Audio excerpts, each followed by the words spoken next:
Hi, everyone. Welcome to Clinical Conversations with Lisa White, and I'm talking with our friend, Dr. Greene. Hey, Dr. Greene.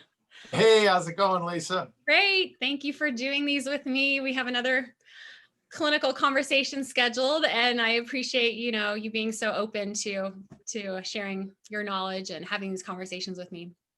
Absolutely. I enjoy it. Thanks. So one of the big questions lately that's been coming in is about egg quality.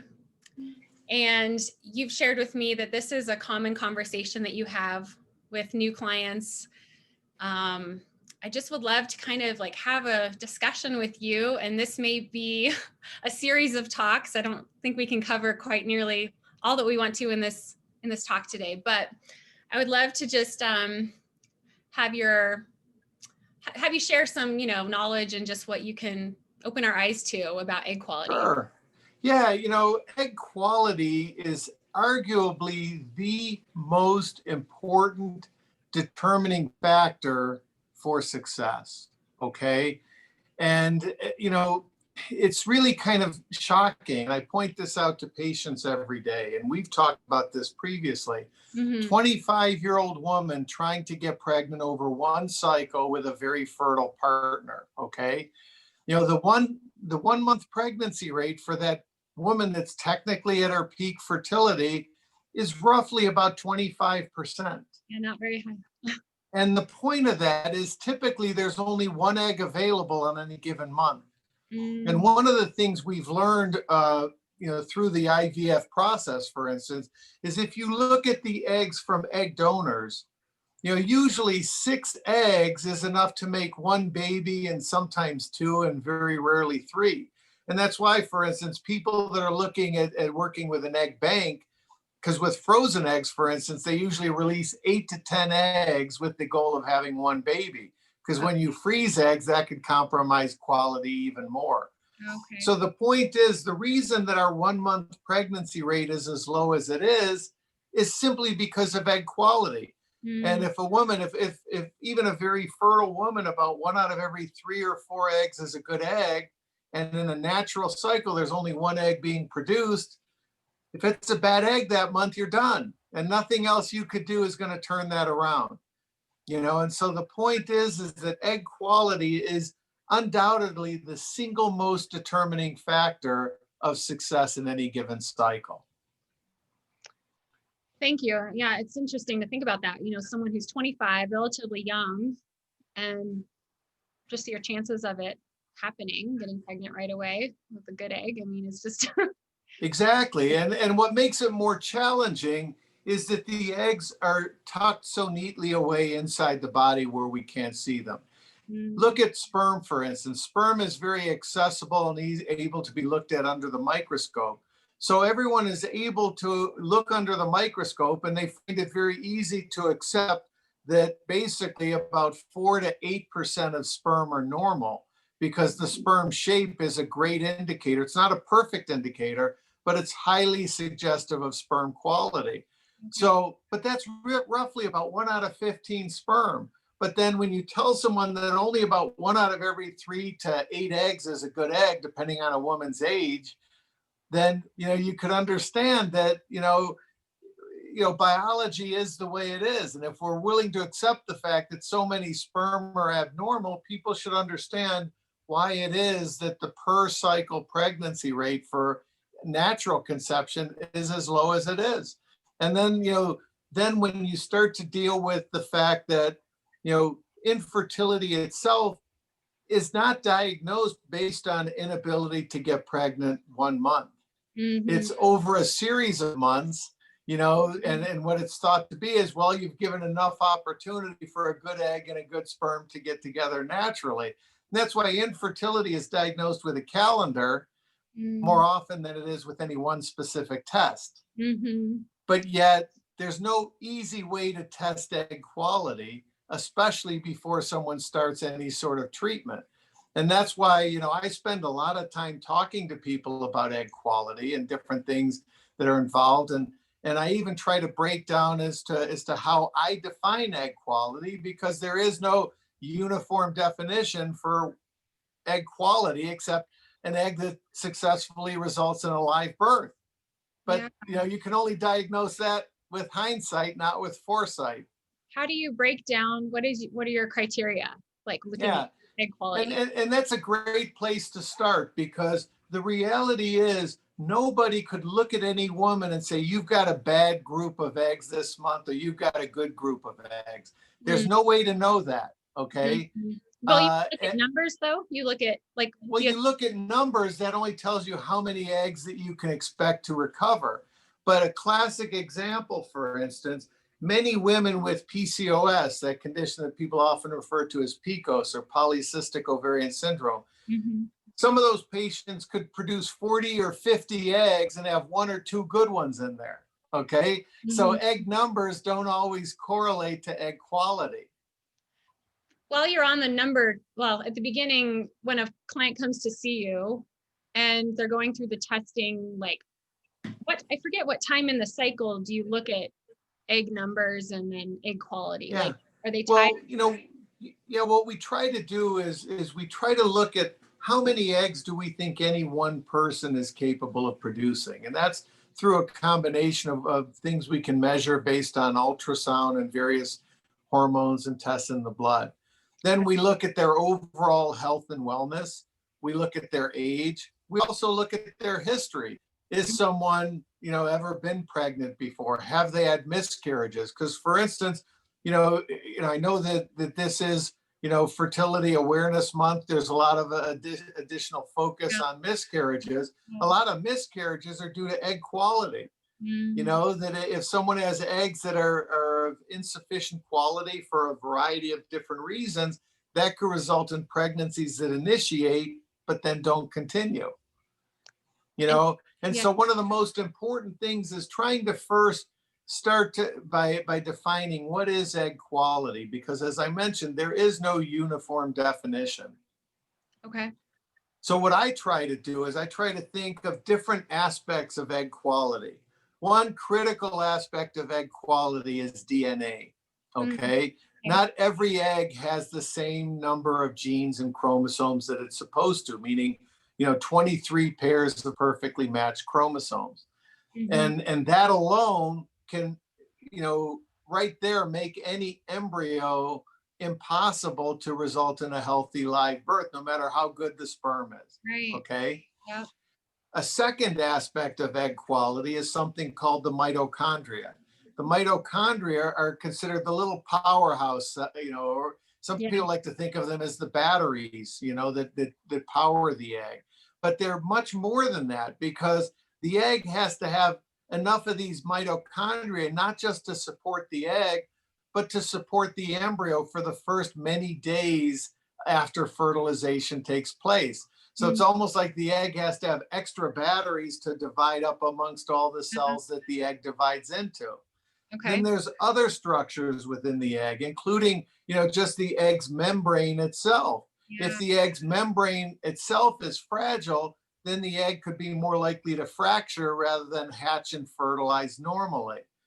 And then, if all that isn't enough to think about, there's all the different aspects of metabolism within the eggs, the proteins and the different things the egg has to first start off with, but then be able to continue to produce in sufficient quantity to pass off to all the what are called daughter cells. There are no son cells, all the daughter cells that egg divides into after it's been fertilized. Wow, there's almost like really four qualities then. That's the way I think of it. But Yeah. again, there is no uniform definition for this. And part of this is, really what we're discussing right now has to a certain degree been a cumulative learning process of the last 25 years. This is not the way it's taught. Yeah. You know, the way it's traditionally taught is you just get as many eggs as you can and you hope there's a good one in there. Well, Mm. to me, that's not good enough. I think we should try to design a cycle, whether it's natural, whether it's with IUI or whether it's with IVF, by first trying to start off and say, here are some of the things that I think would be really good to try to optimize the egg quality. Mm. And to the partner, here's some things to optimize the sperm quality. Because if you don't have that, nothing else that we have is going to overcome that.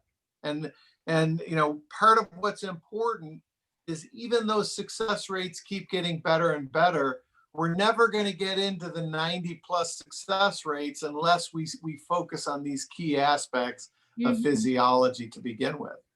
Just to kind of highlight, like, women are born with all the eggs they'll ever have, right? And so you've kind of shared with us before, but can you recap at what age, like, you start seeing a decline? Uh-oh, I think you froze up. Am I here? Hello? Hello? I'm here. Let me pause it. So we're back. I was asking Dr. Greene about, we're born with all the eggs that we'll ever have as women. And can you review some of the statistics or what data you have to inform us about decline in numbers, or if you have data like regarding quality?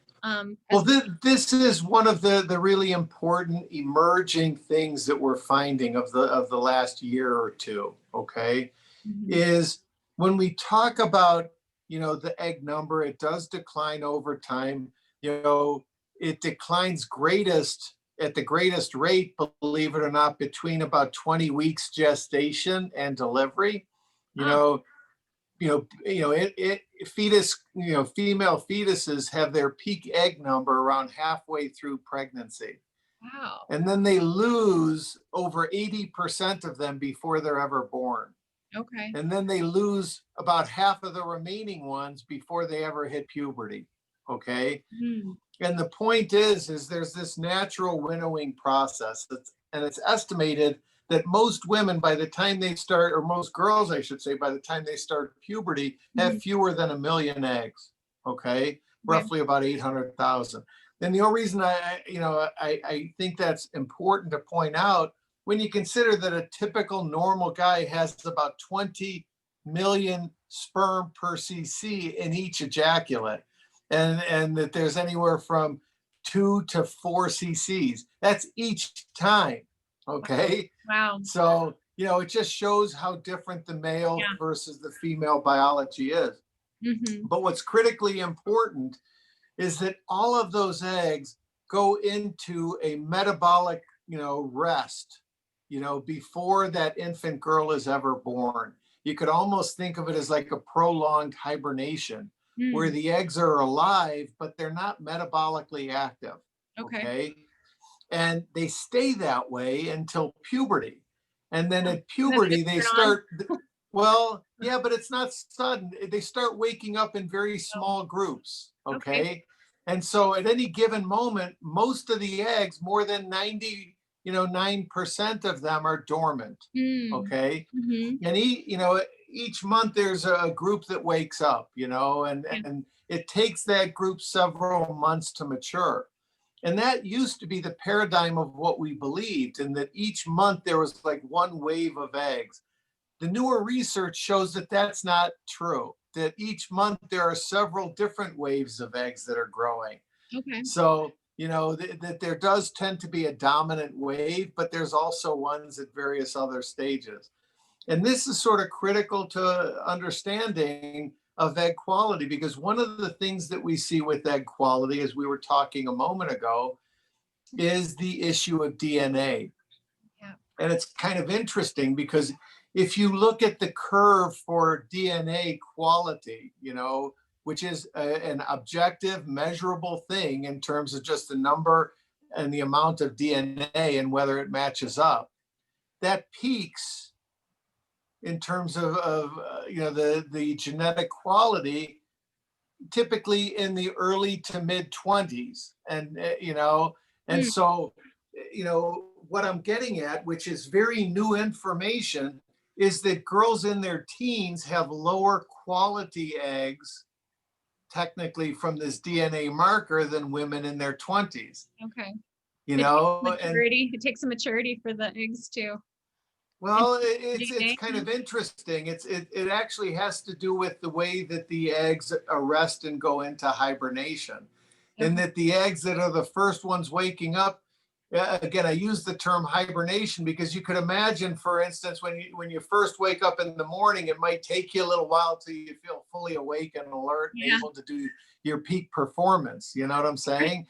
And the same thing seems to happen, that a lot of the early eggs, the ones that are waking up first, even though they're becoming metabolically active early, they tend to have these, what are called disjunction arrests, where the DNA doesn't separate properly because the egg has to release 23 chromosomes in order to accept 23 from the sperm. Huh.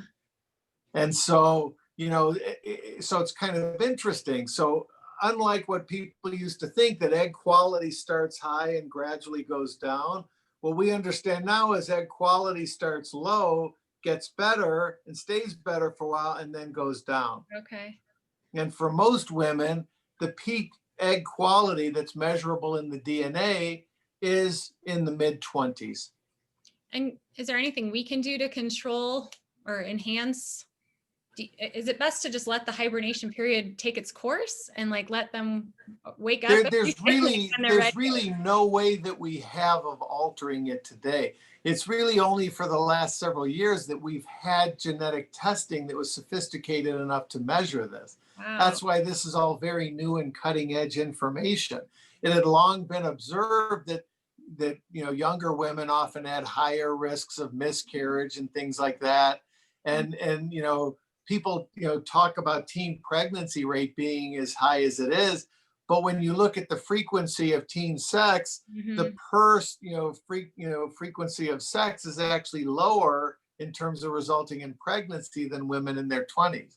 Oh my gosh, so much news. And how long, like, knowing this information, you said it's relatively new. How new? Like with the literally these were some of the hottest topics just discussed at the recent International Fertility Meeting, because again, it's been taking some of the most recent DNA studies to prove this.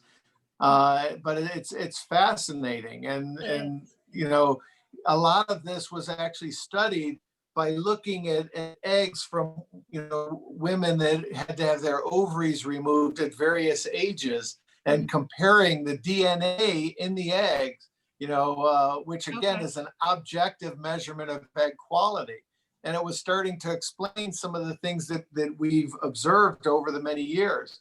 Because, like, for instance, I always tell people, for instance, when I've been talking to patients that need to select an egg donor, I've told people for many years that the best egg donors were between 22 and 28 years of age. Oh. And a lot of people are like, well, I've got this 20-year-old egg donor. I'd be a little bit hesitant, Yeah. But that was all based on clinical observation, and we never knew why that was. Now we're starting to understand why. So 22 to 28 is ideal? Well, if you're looking at groups of people, and the thing that's always important to keep in mind is there's a lot of individual variation. Just like some people go into puberty earlier or menopause later than others, but there's a certain range of what you typically expect. I don't like to use the word normal because there is a wide range of normal. Yes, but the typical is 22 to 28. 22 to 28. Okay. Is there an age where it's not like where you don't accept egg donors, or do you accept anyone? Well, yeah, put it this way. Any egg donor is typically retired at age 32. Wow. Unless somebody wants that donor to come back for a sibling. Like, for instance, if someone's had a previous child with that egg donor and there's no more eggs available and they want to have a sibling. But we don't use any egg donors after age 32. Okay. Just because we know that by then the egg quality is changing for the opposite reason, which is, again, still related to often changes in DNA, but a different place in the genetic sequence that goes wrong than in the younger patients. Okay. And then to test for the DNA, obviously it's that genetic test the TA one. Is that?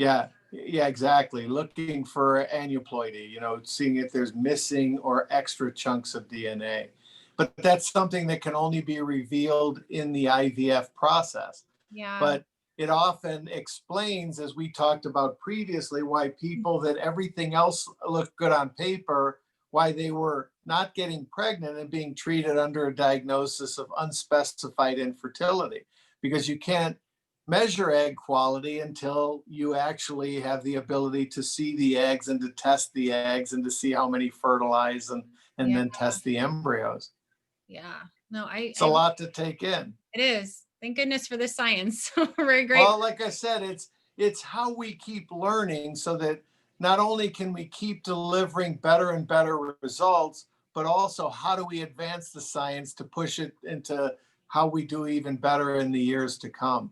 And so one of the things that I focus on a lot today, and maybe this is a good point to transition into our next conversation, is trying to talk to people more about some of the things that they might be able to do interventionally Yes. to try to optimize egg quality. Because based on everything we understand today, you can't really change these inherent DNA issues within the egg. But there are some other things that women might be able to do that can boost the chance of making a fair egg into a good egg. Nothing's going to make a bad egg into a good egg. Yeah. But you want to prevent a fair egg from becoming a poor egg before it has the chance to be fertilized. Yeah. No, I love that. We'll keep people, I think a lot of people will be interested in hearing what things they can do to enhance egg quality and Yeah. to Yeah. Right turn on. a fair egg into a good egg. And there's Yeah. lots more we could cover, but I think that's good for today, sharing about Yeah. I mean, the one of main, the most important things. So yeah. So, I mean, the main point is that egg quality is not measurable. And so it's not something we should take for granted and always just assume it's fantastic. Let's try to do everything we can to optimize egg quality and also be humble in knowing that we can't know what the egg quality is until we actually have success one way or another. yeah. Well, thank you for taking the time to talk about this important topic. I know you probably talk about it like for all day, every day, right? This is probably one of Yeah, the but it's so important. I think the more people that hear it, the more they're going to reduce the frustration, as well as the more they're going to be able to make some better decisions with their diet, with their lifestyle, and with the things that they could do to act as their own advocate. For sure. Yeah, no, I'm a big believer. You got to be active in this process, be your own, best advocate, and just empower yourself through this process.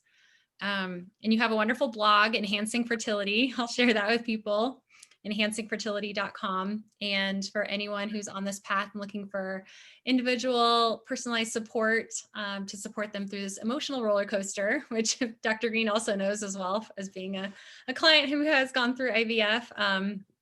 A patient, reach out to me at ivfmanifestingamiracle.com. And thank you, Dr. Greene. You wrote my forward in my book too. Thank you very much for Hold On Baby. Absolutely. Appreciate it. Have a happy day. Yes, you too. Much love to everybody. Bye.